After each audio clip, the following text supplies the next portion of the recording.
What's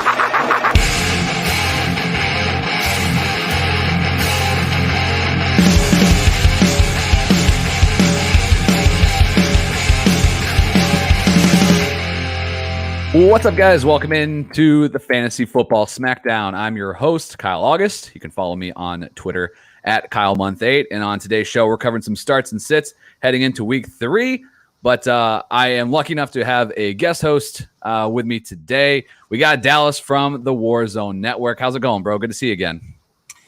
Yeah, it's good to be here. I am ready to talk some start sits. I was going to be here last week. Unfortunately, could not make it because my work schedule is a little crazy, but I'm glad to be filling in for Jake for not the first time. I need to tell him he needs to watch out because this is becoming kind of a recurring thing for me. So, yeah, I appreciate you, man. It's all good. I was definitely excited to see that you were able to make it this week. So we're going to dive in to some start sits. Obviously, we got a full every week, just full load of content every day, pretty much. There's stuff going on the Warzone Network, but obviously you were doing the rookie rundown pretty consistently through the offseason. I know rookies is a big passion of yours, and you'll be hammering us with some names as people like me are kind of sitting back and not really tuned into those college names to know yet. But what are you up to in season? Where can people find your work? What you got going on?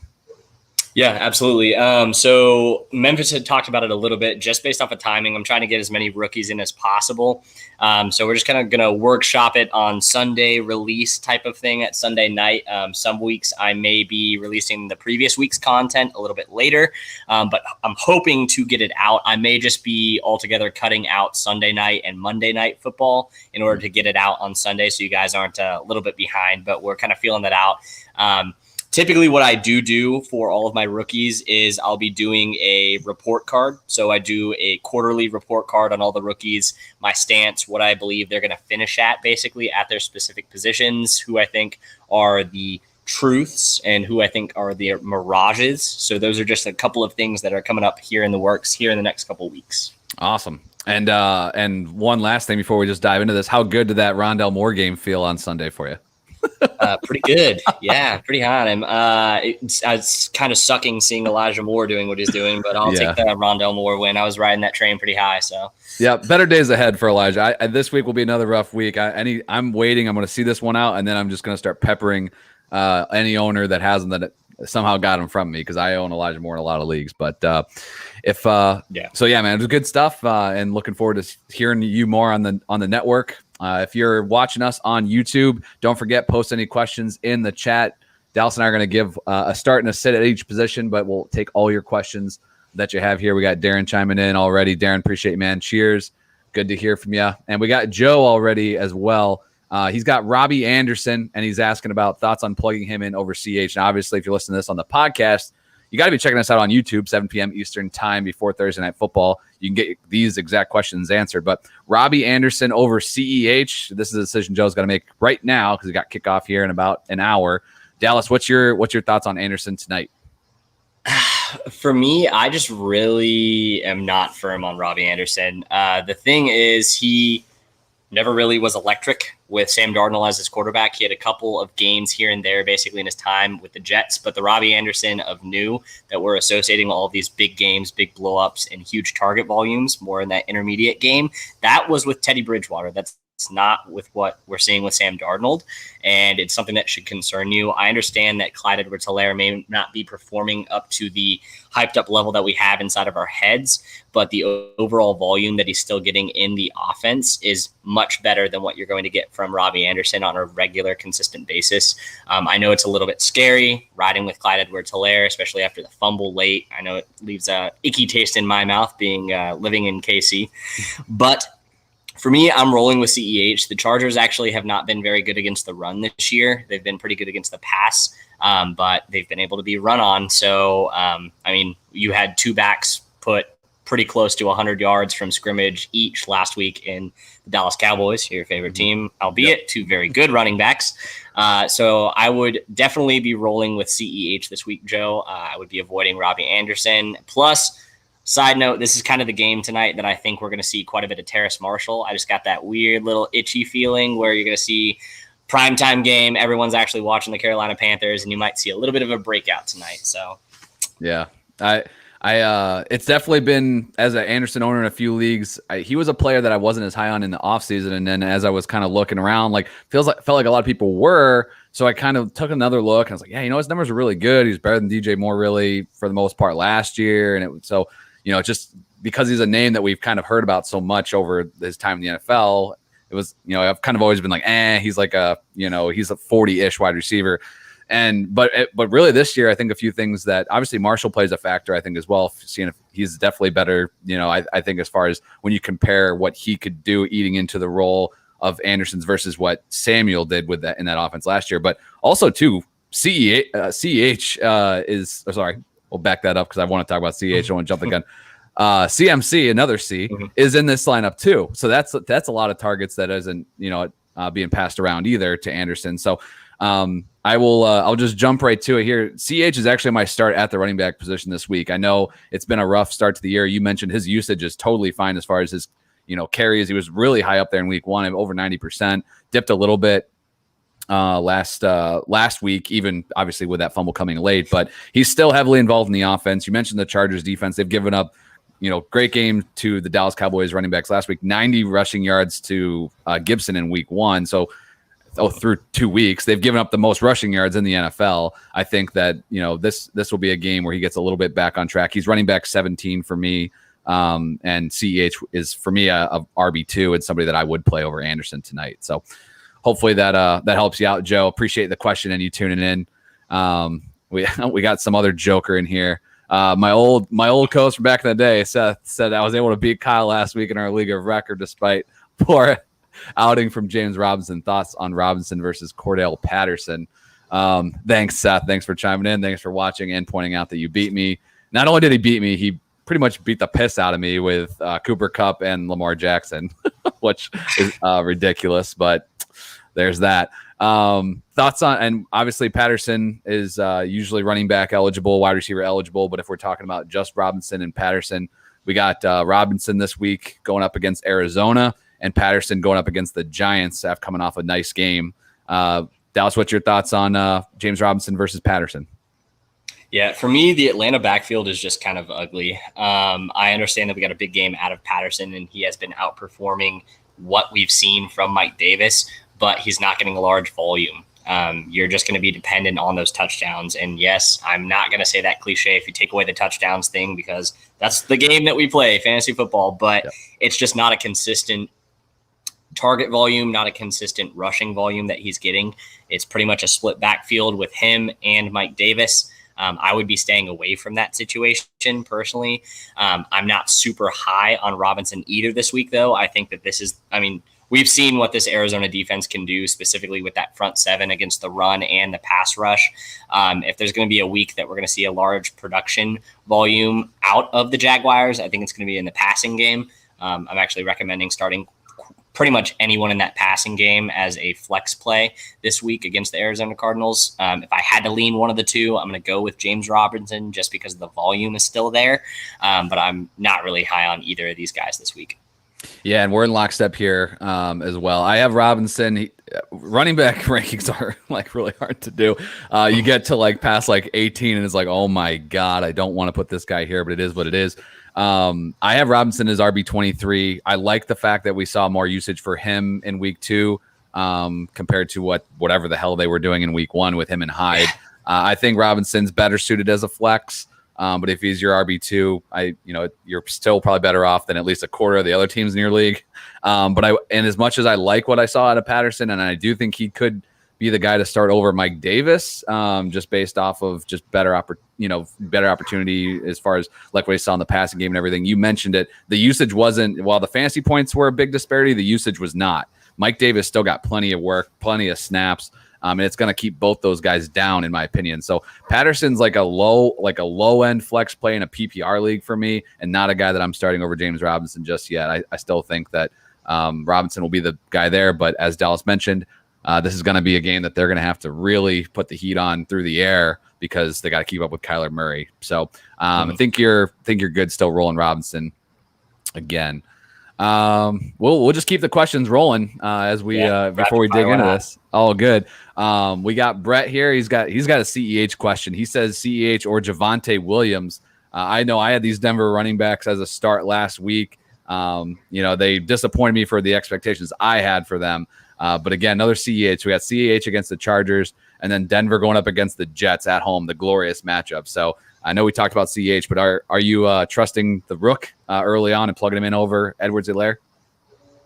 I'm not going to be plugging him in over Edwards-Hilaire this week. I would still go with CEH in that matchup. I will lean just to say the fact that Javonte most likely gets his touchdown this week. The Jets' rush defense specifically is a sieve. I don't know if you guys have watched their defense this year, but they make contact really nicely. They just do not know how to wrap the arms around the individuals. Damian Harris put that on full display for us last week, but that is not new. It's been happening all year. So for me, I'm going to lean CEH in that, but I do think Javonte has some flex appeal this week. Yeah, agreed. I'm pretty sure Harris is still running over Jets defenders as we speak. That was ridiculous. I like CEH. He's my start at running back. He's inside the top 20 for me. I like Williams as a flex play as well. I have him as RB26. He's just behind like Kareem Hunt, Elijah Mitchell, but obviously Mitchell got the injury. But for me, I have him ahead of like the Atlanta guys. I have him ahead of Tyson Williams, Mike David, or mentioned the Atlanta guys. So there's a few guys you could still play Javonte Williams over. I like him this week as a flex, but not over CEH just yet. We got Darren's back here. Tight end premium, hell yeah, 1.5. Higbee or Osborne, the third wide receiver, the thorn in the side as an owner of Justin Jefferson. I know he's still getting some, but I just hate to see production go elsewhere, but that's life. So we got tight end premium, 1.5 for tight ends. Tyler Higbee against the Bucs this week, or Osborne. I believe they're at home against Seattle. So what's your thoughts there, Dallas? It's still a wait and see game for me with Osborne. Like you said, he's the third option in that offense. I'm going to lean Higbee, even though 1.5 tight end premium is not that much of a difference in my personal opinion. But I do think that against that Tampa Bay defense, Higbee is most likely going to be the most open out of any of the actual options on that LA Rams team. I think he's a good play this week in all formats, but especially in tight end premium. Osborne, I get the appeal. I did pick him up in a couple of different couple of different leagues, basically. But I mean, he's scored on 2 monster plays this season so far. And it's like, yeah, those are things that Justin Jefferson did last year, but I just need you guys to realize he's not Justin Jefferson this year. So just hold off. I don't want you guys to be disappointed when you finally buy in week 3 on Osborne and he gives you that 2.5 game that's coming at some point in the next 2 weeks. So yeah, I'm with you there. I'm gonna lean Higbee as well. It's still with it being tight end premium. I think it gives them the edge. I know 2 weeks. We have seen it with Minnesota using these 3 wide receivers, and this will be a game that Minnesota's gonna have to keep up with that Seattle offense that has been moving at least for a quarter and a half. Not so much in that second half against the Titans, but I'm going to lean Higbee as well. He's been on the field nonstop. He's not splitting with anybody. So I think he's your play from that group. I think Osborne's definitely a guy worth rostering and could work his way into starting lineups when bye weeks roll around. But for right now, I think you probably have better options. Brendan's here. Congrats on the top 10 ranking on Fantasy Pros. That's actually, I was top 10 this week. Don't know how. I didn't. A lot of the other names I didn't really recognize, so maybe it's just a bunch of us getting lucky. Who knows? But hey, is what it is. If you want access to my rankings directly, you got to be a Warzone Patreon member. So there you go. I try to give a little love to those guys. So if you're a patron, appreciate it. But he said he is asking. This is $1 million question for me. It's a guy I invested in a bunch this offseason. But what are we doing with Brandon Ayuk? Saw a little bump in playing time, but the production has still been leaving a lot to be desired, I guess would be the nicest way to put that so far. We're going to see the 49ers in prime time against the Packers on Sunday Night Football. Dallas, do you have any Ayuk shares? How have you been handling this situation so far? I'm actually trying to acquire him. There's a guy in my league of record. It's the 11th year in that one. The guy's really down on him. He was pretty high at the beginning of last year on him, down. Roller coaster ride is basically what he's riding. Yeah. For me, he's the perfect buy up piece that you could throw into most deals with most owners. So if you're trying to level up at running back, that's usually the perfect piece if you own him and really don't trust him to throw in to where it's a big enough name. And we've seen production over the last year and a couple of games now where it can allow you to move up tiers in running backs or vice versa. If you're just trying to gain depth, I think he's a perfect guy to go for just because I'm a little bit higher on. I like him. I don't think he's thrown to the wolves. I do think that Shanahan is a little bit petty, for sure, with some of the people that he has over his career. But for me, I'm a buyer of Brandon Ayuk this first couple weeks before he actually does have his good games. Yeah, and I'm still kind of hanging on. I own him in a lot of leagues. I'm not selling him. He's pretty much just off limits for me, right? As far as moving him, because this is as low as you can get him in Memphis. And Jerry pretty much preached that all the time, like never sell at the lowest point. I'm not doing that with Brandon Ayuk. I'm going to trust what we saw last year. When I acquired him, did I think I was getting a high end too? Yeah, I did. I thought that I was getting a pretty decent piece there. Is he maybe more just of a flex? Potentially, but I want to see this thing out, and I'm with Dallas. I'm trying to get this guy if I can, because fantasy owners, dynasty owners, they freak out pretty easily. It doesn't take very, very much. And even in dynasty leagues, I know I've seen a few people in some chats just, not thrilled. So I've thrown a few offers, haven't had any success yet. But if I am, I'll post it on Twitter and kind of give you guys a litmus test there, I guess, for what you might be able to acquire him for. So that's where I'm at with Ayuk. Hopefully better days ahead. If you're in redraft, it's a holding pattern for me right now. So we got another question, Joe. You guys have been great so far. We'll get through. We'll buzz through some starts and sits here, but we got some good questions. We got Moore Godwin. I'm assuming that's DJ Moore because that would be that's what I assumed when I read it. And so this is another one that's coming up tonight. So podcast listeners will know how correct we are right out of the gate. The instant gratification potentially. But I'm going to lead with this one, and I'm going to go with Godwin. With AB looking like he's going to be out. Now, obviously, you got to make the decision tonight, which makes it a little bit tougher. But I'm still going to lean that way. I know it's a tougher matchup, but I expect that to be a pretty competitive game between Tampa and the Rams. Godwin's been really good so far this year, as is Moore. It's tough to bench those guys. I would love to get both in my lineups, obviously, because I have Godwin as wide receiver 14, DJ Moore at 16. I'm going to go ahead and lean Godwin. It's a little easier now because AB is looking like he's probably going to be inactive due to COVID. But Dallas, what's your thoughts on that wide receiver question? Yeah, I am most likely going to lean Godwin as well. This game is going to be fun between the Rams and Tampa Bay, in my opinion, just because I want to know where Ramsey's going to be, because he's not really playing that true shadow role that he used to do earlier in his career. I forgot what they call it, the star position. The star, yeah. I think is what it's been described. Yeah, and so it's a rover. He's basically a jack of all trades where they just put him all over this defense for the Rams.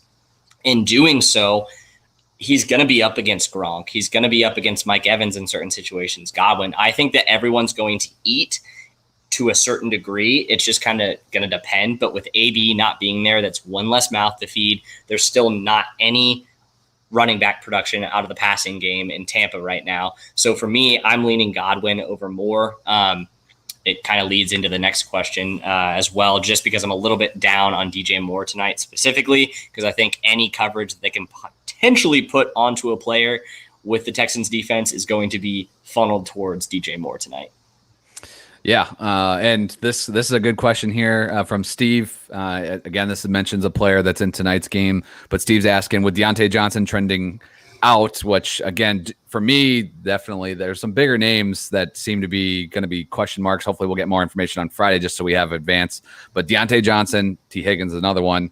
These guys could be looking like they're going to be sitting this week. But redraft league, Deontay Johnson's looking like he's going to be out. Steve says his depth has not so great due to injuries. So he says, these are some names right here. Start Cephas, Terrace Marshall, or grab Emmanuel Sanders, the Colonel, off waivers. Man, what's your thoughts, bro? Yeah, man, I want to stick to my laurels and go with my boy Cephas because everyone heard me speaking him up this offseason. I still think he's legitimately the wide receiver one right now in Detroit. The targets say so, the utilization in the red zone says so, and the actual third down usage said so. but that passing game is just ugly. It's just not fun. Most of the volume ends up going overall to the running backs. Terrace Marshall, like I said, I'm leaning towards him just due to the fact that I think tonight I have a weird feeling. Absolutely no stats to back it up with. I just have a weird feeling about Terrace Marshall. But Emmanuel Sanders has most likely been the most consistent out of the three thus far this season. Realistically, you could see anywhere from 6 to 8 targets this week to a guy like Emmanuel Sanders. That massive target volume to Diggs isn't there this year in Buffalo for some reason, most likely due to the fact that they're actually able to run the ball. And there's been, I don't know how much Buffalo games you've watched this year, if you've watched any of them, but they're going deep to Emmanuel Sanders, and Josh Allen has missed him wide open quite a few times so far. One of those is going to connect, and it's going to be really pretty when it does. I would probably go with the upside of Emmanuel Sanders based off of the pass offense as well as the overall usage in the offense this week. Yeah, and I would agree with you on Sanders. He is wide receiver. He's not ranked extraordinarily high for me. He's outside the top 35, but I do think he has the most upside of this group. His targets have been, as far as his target numbers have been good. Hasn't made that connection yet with Allen, but I think this is hopefully the week where that gets righted. So I think that's the route to go. The only other player that I might look towards that isn't on this list, I don't know if he's available or not, with Sanders being available. If Tim Patrick, my God, if Tim Patrick's available, I would actually go at him over Emmanuel Sanders this week. That's just me, but matchup against the Jets, all dude does is score touchdowns, and he's kind of filling that wide receiver 2 role with Judy out. But Sanders and Patrick are close, and they will both be my top options here. But if you can get Sanders, I'd go do that now. So, all right. Can't believe I said Tim Anderson on a football show. There you go. White Sox won their first division championship since I was in high school, which is pretty freaking embarrassing. So I guess I'll take it when I get it. But that's enough baseball talk already. Darren's back. Tyson Williams or Pollard in PPR. Oh man, this is gonna test me. I'm gonna kick it to you first, man. Williams and PPR, that just scares the hell out of me. So are you going Pollard, or are we sticking with Williams? I have to go with the consistency of the volume that Tyson's getting. I know that Pollard had a big game last week, and I know that PPR does make him a lot more sexy of a name than Tyson Williams is. But when I'm looking at Dallas, the Eagles' defense is a real deal. I understand that Brandon Graham injury is going to take a little bit of a step back for them, but they've been dangerous to play against. That electric San Francisco offense that we saw that first week was completely gone in the second week, and that was due to the front seven and the rush defense of the Philadelphia Eagles. You may see a little bit of room in the pass game to Pollard, and obviously that PPR does lean towards that, but for me, I'm playing the safe play of Tyson Williams in that situation. Yep, I'm with you there. I'm kind of sprinkling my own in here because we're hitting on some of the names. Pollard is my sit at running back this week. I don't mind him if you picked him up and you need a play. I get it. He's running back 38 for me though. I just think that a lot of times when we get these waiver wire running backs and guys like Pollard that put up big games, the instinct is, I got him. I've got to put him in. It's like, no, he's fine. Just right on your bench. It's all good. His snaps to touches were unbelievable in week 2. As a Zeke owner in a lot of leagues, I'm a little concerned that, I may have an RB2, and I thought I had a top 5 running back with Zeke Elliott because of Pollard's usage. But, I think what we saw from this Cowboys offense is they just adapted to what they needed to do the first 2 weeks. There's going to be other games like this, but overall, I think more often than not, Pollard will be used more in a secondary role rather than a share, kind of a more even split like we saw in week 2. So I'm going to lean with Williams, neither of which are PPR monsters, but I do think Williams has shown that he is the lead back there for the Ravens. Hopefully he'll get some more goal line looks, and they'll put Latavius Murray out of the way to help us out here a little bit, but it's against the Lions this week too, right? So, I mean, there should be some left on the bone for that Baltimore rush offense. So. Yes. And then this is what you get when you show up. Darren got one more for us. OBJ sounded trending in the right direction this week. He's supposed to play if there's no setback. That I'm pretty sure that applies to everyone, but that's fine. OBJ, Pascal, the touchdown master, and back to Osborne again. So we got to pick 2. So OBJ, Pascal, or Osborne. Who you got? For me, I'm going to go OBJ and Pascal.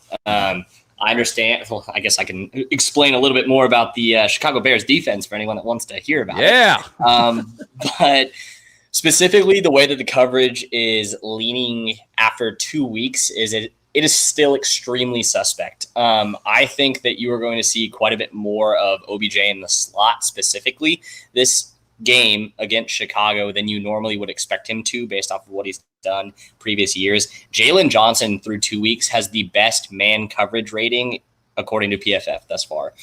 He is locking down corners on the outside. So I think any coverage is basically going to be rolled towards OBJ when it's the ability, but he does not play as an inside corner. Roquan Smith is a great coverage linebacker, but he's not super fast. Basically, that is going to eliminate the tight ends. Those are actually my sit at tight end this week. I know it's a common thing, basically, based off of Landry being out and there not being a lot of passing options. A lot of guys are recommending to start either Njoku or Hooper this week. For me, I'm actually recommending that you sit them just based off of how the Bears coverage has been the first 2 weeks. They're allowing 3.6 points per game in PPR to the tight end position through 2 weeks. Not great, and Higbee was one of those two. So it's just something to consider. OBJ is a good play, and then Pascal's been the red zone threat. Him and Jack Doyle are the only ones that see targets. Wentz is apparently insane and might try to play on whatever high heel ankle breaks that he's currently rolling with. But I'm going to go with OBJ and Pascal. Again, it's just I don't trust Osborne. Yeah, and I'm pretty much right there with you. The only thing if Wentz is out, if we get and the good thing is I believe all these guys play at 1:00 on Sunday, so you should be good. Or is if we know that Wentz is out, then I'm gonna go ahead and roll with Osborne there, but over Pascal. But that would be it. And I think they all do play at 1, so I think you should be able to make that call. But as much as I like to crap on OBJ, I'm going to play him at the top of this list and then play it by ear on Pascal or Osborne based off of Wentz's status. So, all right. Keep those questions coming if you got them. We'll kind of sprinkle them into the show, but we'll roll into our starts and sits. Again, if you want your question answered, you want to get in on the show, 7 p.m. Eastern time on YouTube. We want to make this as interactive as possible. So if I see questions, we're going in the show. So come hang out with us. Another chance to get your questions answered Sunday morning. Memphis has been doing a live show. I jumped on there a couple times over through the last 2 weeks as well. So again, we're looking. Those are your opportunities. If you want to come hang out with us, jump in the chat, and then I'll just self plug here one time before we dive into the quarterbacks, and I'll kick it to you, Dallas, for your QB start. Don't forget waiver wire sniping Saturday morning, YouTube only, but waiver wire sniping. I cover all the guys that you can add in that last bench spot, just stashing them, see what works out. If you hit, you beat everybody to him off of the waivers, and everyone's looking for him on Tuesday next week, and you already have him. And if he misses, cut bait, move on. That's my favorite thing to do because I literally can't be wrong. It's the best. So waiver wire sniping on Saturday morning on YouTube only. So Dallas, QB start of the week. Yeah, for me, it's going to sound ugly, guys, but I am starting Matt Ryan this week against the New York Giants. I know. Yeah, it's a little bit more about situation than anything. The New York Giants currently are sitting at 6th in quarterback points allowed. Everyone above them has faced a top 6 quarterback. The only team that has not in the top 10 is actually the New York Giants. They have gone against Mac Jones and they have gone against Taylor Heineke, whatever his name is, Heineke. Gone against those two guys, very unproven, both of them, and has allowed 21 points per game in 4-point passing touchdown leagues to the quarterback position. In the similar fashion to the Chicago Bears, they're great as a defensive line in an interior, but horrible on the outside, and it's been proven 2 games in a row. Matt Ryan, in garbage time, got you points last week. I actually started Mac Jones over Matt Ryan last week in a league, and it worked horribly for me. But it's okay. Matt Ryan's my go-to. It leads a little bit into my tight end as well, but this is the Atlanta kind of offensive explosion of what I expect to happen this week, the one we've been kind of hoping for over the last 2 weeks, and thus Matt Ryan is my start against the Giants. All right, man. I hope you're right. I've been forced to play him in a couple leagues that I've done everything in my power not to plug in Matt Ryan. After that week 1 performance, I could just dang. But no, I like it. Definitely worth noting because I know a lot of people probably like me just buried him already. So My quarterback start, I'm actually going to stay within the same game. It's Daniel Jones. He was a guy that we talked about picking up and streaming. Could this be his worst game of the three this year? It could be. We've seen really nice rushing performances. I expect Saquon to be back to a little bit closer to normal than what we saw the first 2 weeks, but he's playing Atlanta in this very game. I have Daniel Jones just at QB 12, so I don't think you're playing him over anyone like crazy. But I would play him over like Teddy Bridgewater, who's a popular streaming option this week for people based off his matchup against the Jets. I'd play him over Ryan Tannehill, which is a guy that was drafted ahead of him in draft season, and Derek Carr, who's riding a hot streak right now. But I just think Jones give you a little extra edge. So I don't have him as like a top 10 or top 5 guy, but I do think he's going to put up some solid numbers against a Falcons defense that has 5 touchdowns to Tom Brady is crazy, 3 passing touchdowns to Jalen Hertz week 1. I mean those are numbers that you can't ignore. So I'm going to lean Daniel Jones this week. God have mercy on my soul. So what about your sit, Dallas? Who are you trying to fade this week? Yeah, so the way I took all of these is basically anyone who is a typical top 12 at the position or that I don't think is a good play this week. For me, that is Tom Brady. He has been electric. He's currently quarterback 3 in the league. But against this Rams defense, that is a problem up front. I think that Tom might not be as sexy of a play this week in what people are saying is going to be a shootout, but actually does not have that high of a line compared to other games when it comes to the betting aspect of things this week. So Tom Brady's my sit. I think the pressure is going to get to him. It's been there in both of the games for the Rams thus far, and I think it continues in week 3. Yeah, I like that call. I know Brady for me was a little bit lower. I've seen him lower in consensus this week, and that's definitely something to consider. My quarterback sit, and then we got a few questions that came in here, so we'll cover those. And this is a guy is not normally top 12, but is a guy that may have been added. I know I added him last week, hoping for a 2-week stream play. That dream has died. It's on the side of the road. It's gone. Don't put Ben Roethlisberger in your lineup. The dude's already complaining about being injured. The guy is the biggest diva in the NFL. He is potentially without his number 1 target in Jalen Johnson. And while he's going up against Cincinnati, they have improved as a defense, I feel like. And I mean, they had nowhere to go but up. They were at Cowboys level of defense. But they've shown that unit's a little bit better. And the Steelers have also shown us that their offensive unit is not moving the ball at the level that it should. So Teddy Bridgewater, again, he's a streamer that you can add. Sam Darnold tonight if you're watching this live. I'm even playing Jimmy G over Big Ben, having to try to keep up with Aaron Rodgers. And if you're lucky enough to be the proud owner of a Justin Fields, then that shouldn't even be a question. He needs to be in your lineup. But Big Ben, no dice for me. Outside the top 20, not even in consideration, especially with those names I just mentioned there. So that's the route you should not be going, is Big Ben. And I apologize for my propping him up last week. He got the yardage, but needed that second touchdown at least, and I was right there with you guys. Burned. We got a quick one here. This one's for tonight's game. We got to make a decision. Not just coming in here. Panthers defense tonight against Mills and the Texans, or the Broncos against the Jets and Mr. 4INT himself, Zach Wilson. DST question. Dallas, what you got? I'm going Panthers in this situation. Davis Mills has less games underneath his belt than Mitchell Trubisky did, and he doesn't have the rushing upside that Mitchell Trubisky did. They have no weapons outside of Brandon Cooks, no consistent run game. And the Panthers has been top. I think they're a top 5 defense right now in the year, and I think it only continues. They could easily be the top defense after this game. I'm going Panthers in this one. You cannot go wrong, really. I think the fact that these both are options to you is, your league's got to wake up. They're sleeping at the wheel. These are the top 2 streamers of the week. So I don't think you can go wrong. Personally, I am rolling with the Broncos just because they're at home. And I like their unit a little bit better. But again, I don't think you can go wrong. I think you're looking at least multiple turnovers from both these offenses. So, and going up against Mills it's pretty much a slam dunk as well. So, no problem with going with the Panthers tonight and just being done with it. No worries. Nope. We got Darren back, Shenault or Chase. I'm going to assume Jamar Chase Edmonds. I don't know. I don't care. I'm rolling with Chase. Either Chase, you're rolling with him. I don't really want much of Shenault this week. He put up a negative last week. And I think you have better options. He's pretty much buried in my ranks. Any Chenault love for you as of right now there, Dallas?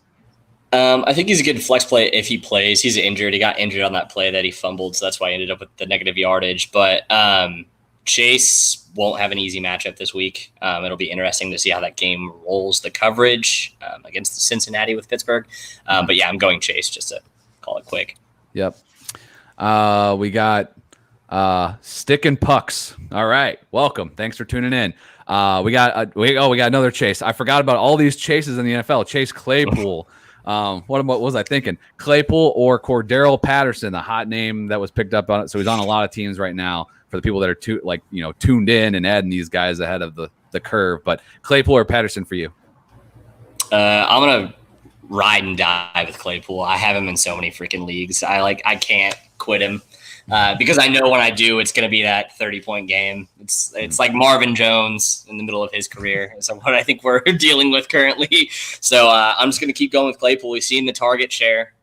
He's just not connecting. Big Ben is not hitting him when he should be. And he's made a couple of insane acrobatic catches already this year because the ball was placed poorly. So, yeah, I'm going to go with Claypool just because of upside, and we already talked about Cordell. So yeah, and Sticks added this is full PPR. I think regardless, I mean, you're rolling with Claypool, especially with Deontay's out, which it's sounding like that's going to be the case. As much as I kind of crapped on Big Ben there, I think he'll be good enough to get Claypool his numbers. So I think you roll him. I have Claypool a little bit higher than usual with Johnson out, so he's wide receiver 23 for me. I think he's a solid play. You can play him with confidence. We got Michi. I don't know. I'm horrible with names, so best of luck to me out there. We just talked about both these guys. One is a start, one's a sit. We got Tom Brady or Daniel Jones. I know you mentioned Tom Brady as a sit. Do you hate him enough to put Daniel Jones in over him? Yeah, I have Brady as my QB 15 this week, so I would be going Daniel Jones in that situation. Man, that is ballsy. I don't know if I could bench that. I'm gonna go Brady. We're gonna stay split on this one. Sorry if that's not much help. Pick your direction, I guess. But I just think as much as I like Daniel Jones over a lot of guys this week that are in like streaming land, I'm not that high on him that I'm gonna chuck him into my that top 10, which is where I still have Brady. That a little bit lower. Brady would usually be probably a spot or two higher, but this week I'm gonna still go Brady. And then we got same one. Michi's coming back with us. Rondell Moore or Robbie Anderson or Mike Davis or Patterson or Osborne. I love all the ors. Take that, commas. And this is obviously coming down tonight. A lot of stack here. This full PPR he adds in here. So Rondell, Robbie, Mike Davis, Cordero, or Osborne. Pick one, I guess. What do you got here, man? In PPR, I'm going to go Rondell. I am in full agreement with the people that basically call out Rondell Moore's overall stats right now based off of that 77-yard play that he had. If you take that out, I totally get it.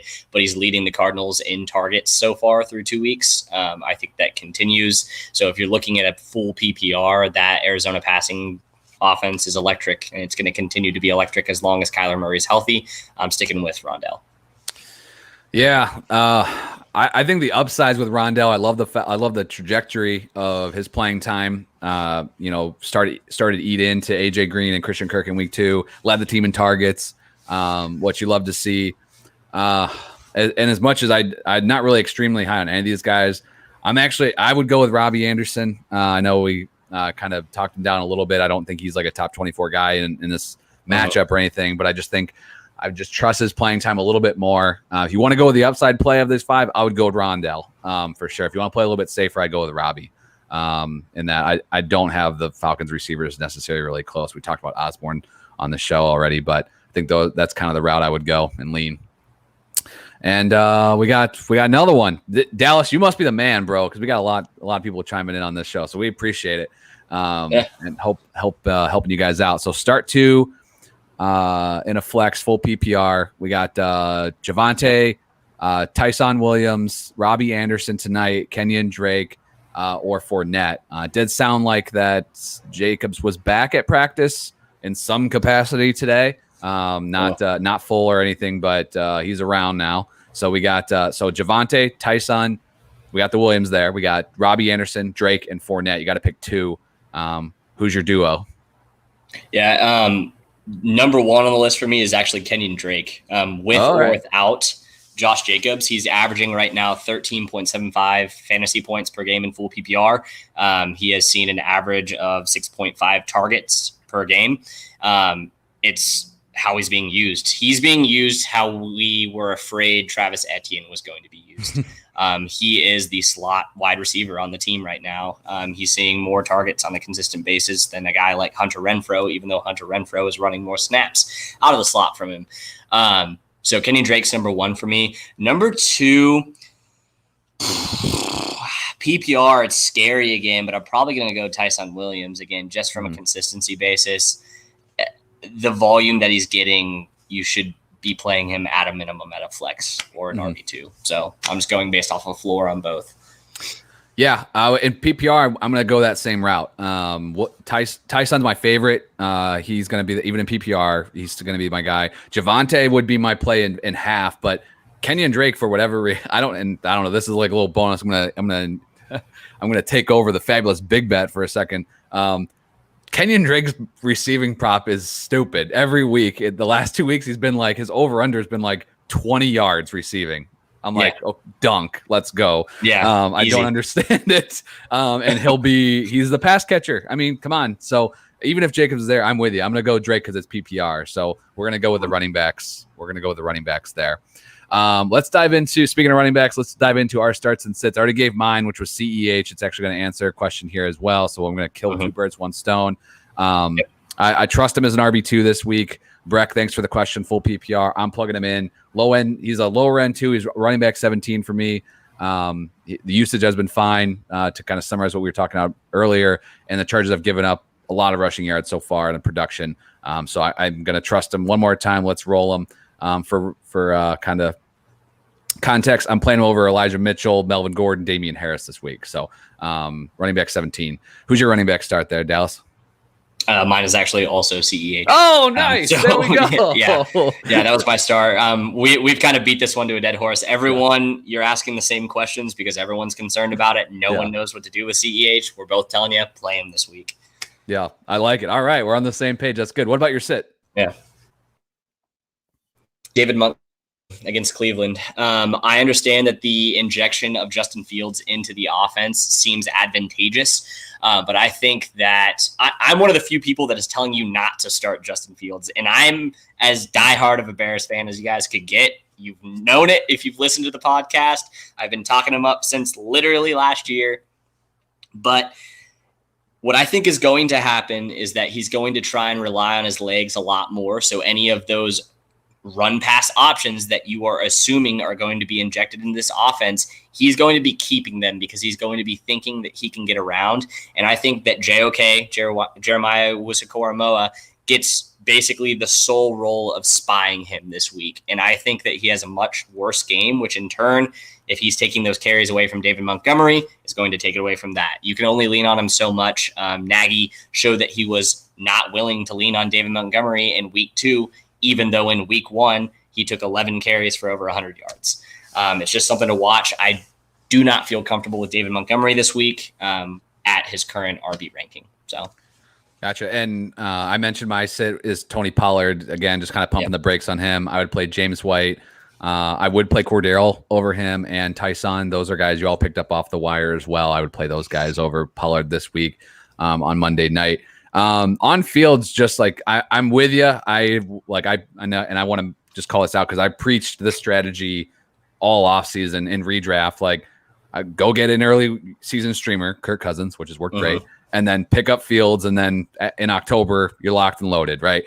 Yeah. Still wait. It's fine to wait. You don't need to jump the gun so far. Just watch it happen first. Yeah. So I'm fine seeing it. So if the only place that I have Fields that I'm starting him is in a league that I got my streaming option has not been set in stone. So I've been bouncing around guys, and I'm playing him over Jameis this week. So Jameis is on the road at New England. Like I'm not playing Fields over a lot of the guys are in that 15 range. I have Fields just outside that. He's QB 17 for me this week. So I get it. It's exciting, but you can probably wait. So if you can, try it. All right. We got a couple more that came in here. Ricardo came through. Do I trade Myles Gaskin and Brandon Cooks for Mike Davis and Mike Davis or Thielen and Jalen Hurts? So Gaskin and Cooks for I would assume we're going to lean Thielen and Jalen Hurts half PPR. Yeah, 1,000,000%. And I don't even care what the package is with Thielen. I would take Thielen probably straight up for Gaskin and Brandon Cooks. Agreed. Yeah. Agreed. I would lean that route as well. So I think that's pretty cut and dry. Michi came back. He said he traded Fournette and Jacoby Myers for Gronk to put in his flex because my flex was Fournette. Good trade for him. What's your thoughts on those guys? It's not terrible. I realistically don't know if Gronk's touchdowns are sustainable. You shouldn't think that they are either because he's on pace for literally 36 touchdowns.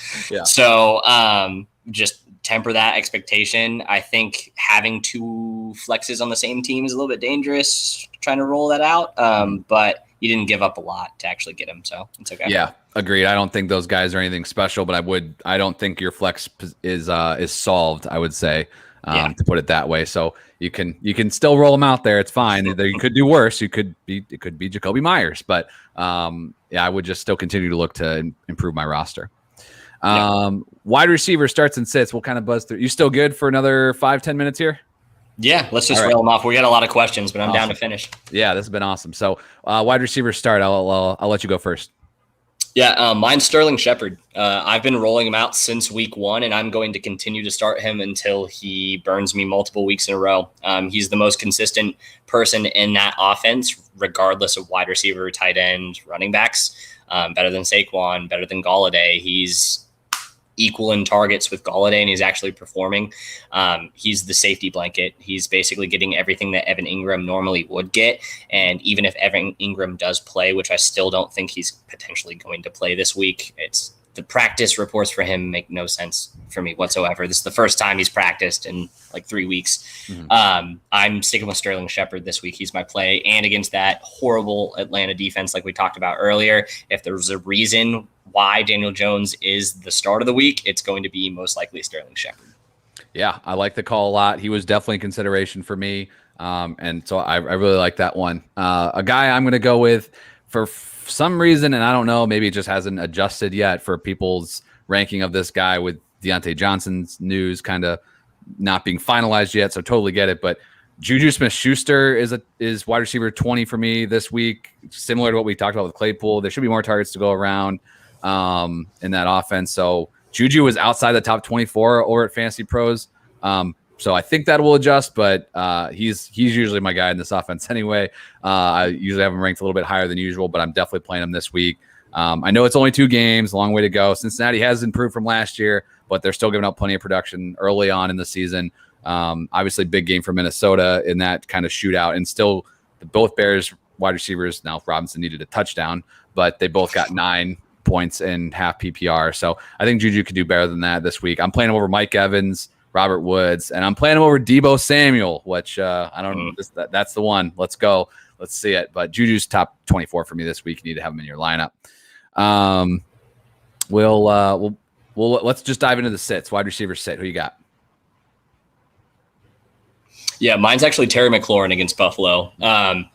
I also was preaching it in a lot of my IDP episodes this offseason, but Buffalo's defensive line is just terrifying to me.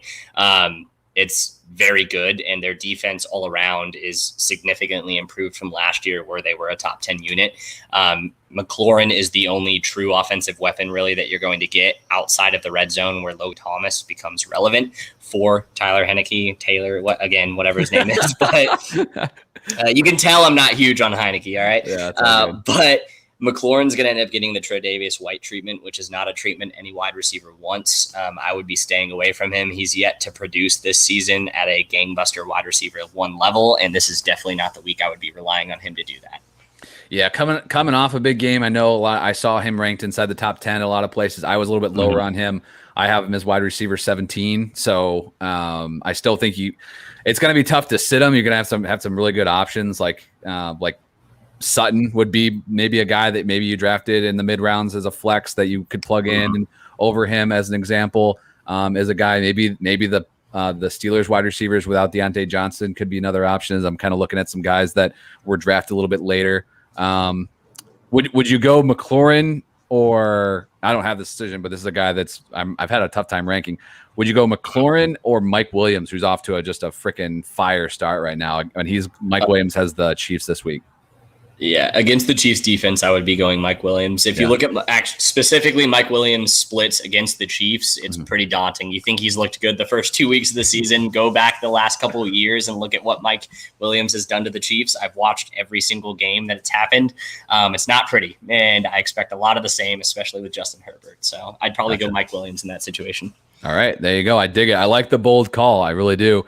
Mine's not so bold. This is more of a just like don't do something stupid. And that's Michael Pittman. I know he's coming off a really big game. If it's Jacob Eason, holy hell, run for the hills. This guy is not going to be in any of my lineups.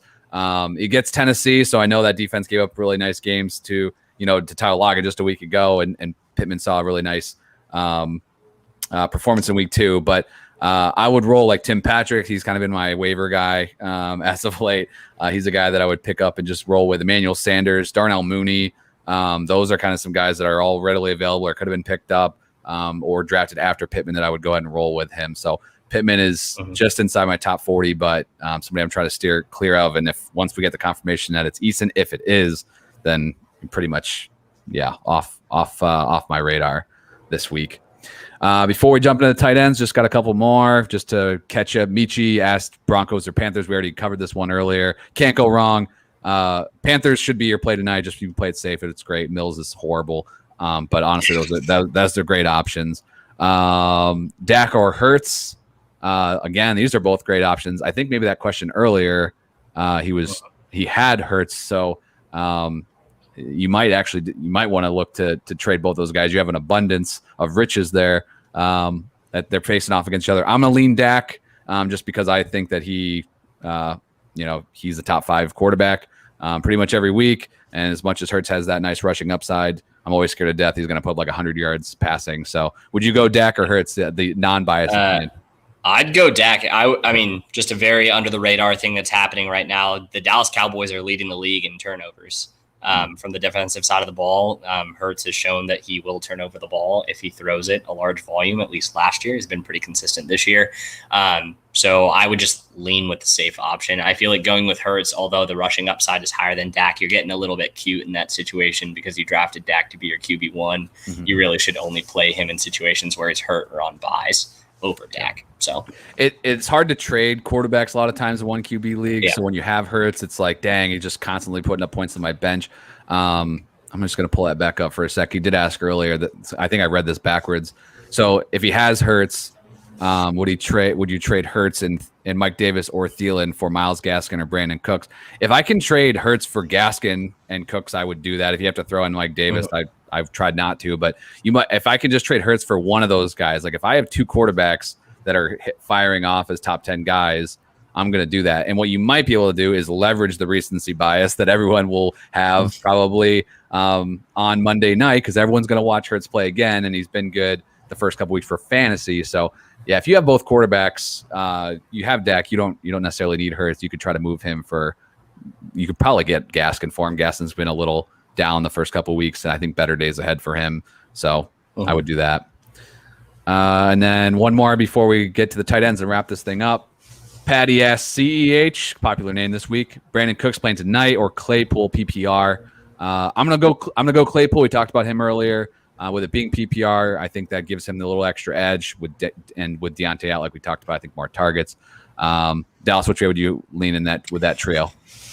This one just goes to my philosophy in general. I have a tendency to play running backs in my flex more than anything, especially ones that see a large volume. I know that CH has only seen 3 targets this year, which is not sexy, and I understand this is PPR, but I'm probably leaning CEH just to stay consistent with the fact that he's my start of the week. Sure. If I have him on a team, I'm playing him. Specifically, if he's my RB3, I'm doing backflips. So.